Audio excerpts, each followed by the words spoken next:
अस्सलाम वालेकुम दोस्तों।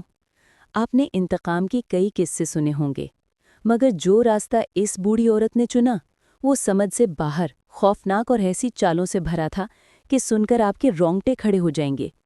आज की कहानी उसी अनोखे बदले की है, तो चलते हैं कहानी की तरफ। कस्बा नूरपुर के मुज़ाफ़ात में एक वीरान पहाड़ी पर एक बूढ़ी औरत अपने इकलौते नौजवान बेटे के साथ रहती थी। उनकी टूटी-फूटी हवेली हवाओं और तूफ़ानों की ज़द में थी, जिसमें आराम का कोई सामान नहीं था। नूरपुर के लोग इस हवेली को भूतों का घर कहते थे और दिन के वक्त भी इसके करीब जाने से कतराते थे। हवेली की खिड़कियों से दूर बहीरा करमच का नीला पानी चमकता था और उसके पार एक छोटा सा जजीरा जमरुद नजर आता था, जहाँ के लोग साहिल पर खूबसूरत मकानात बनाकर रहते थे। बूढ़ी औरत का नाम सकीना था और उसके बेटे का नाम अली। दोनों माँ बेटे एक दूसरे के लिए जीने का वाहिद सहारा थे।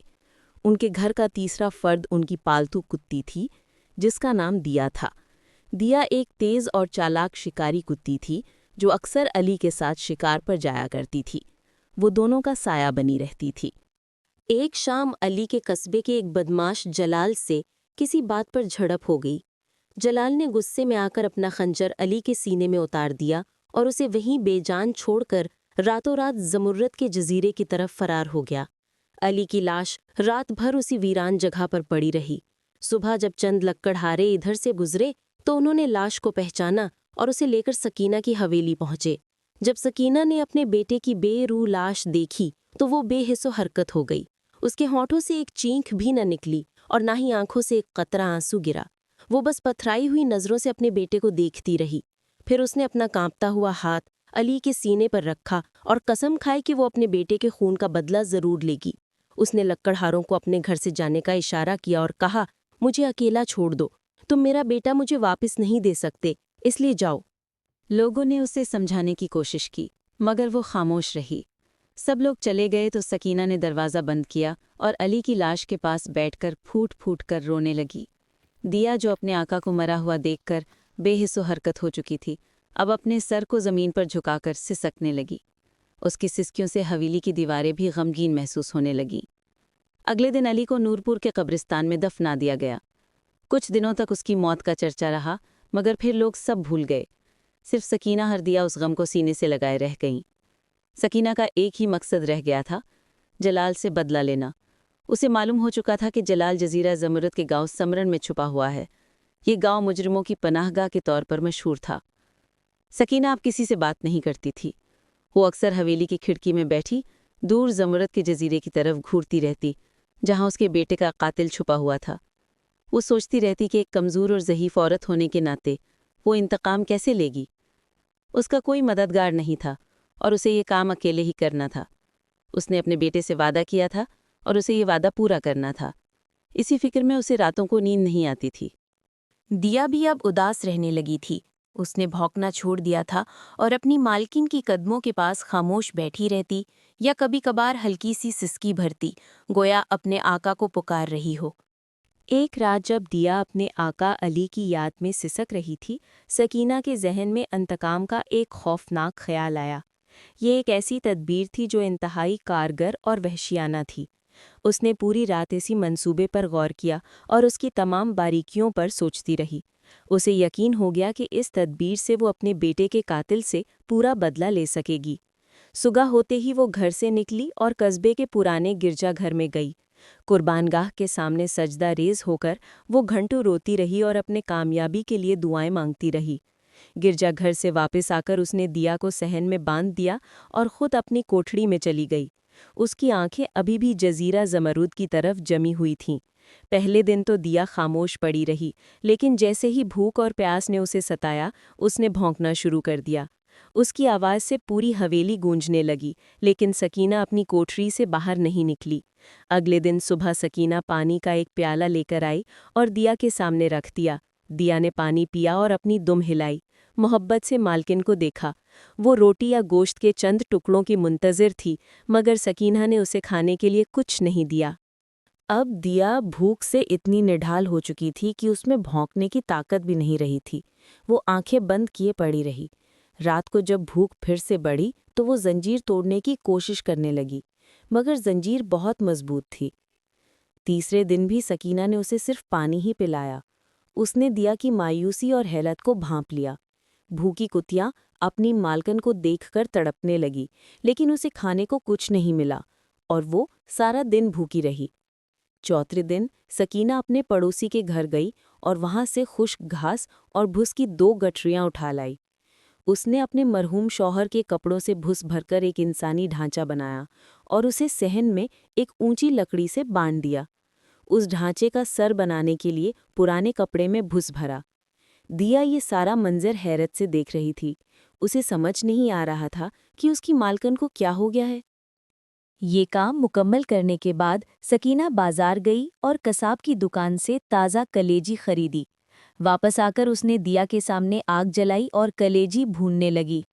کلیجی کی خوشبو نے دیا کی بےتابی کو کئی گنا بڑھا دیا۔ اس کا منہ کھلا تھا اور آنکھیں گوشت پر جمی ہوئی تھیں۔ جب کلیجی تیار ہو گئی تو سکینہ نے اسے ایک ڈوری میں پرویا اور بھس بھرے ڈھانچے کی گردن پر لٹکا دیا۔ پھر اس نے آگے بڑھ کر دیا کی گردن سے زنجیر اتار دی۔ بجلی کی طرح بھوکی دیا ڈھانچے کی طرف لپکی۔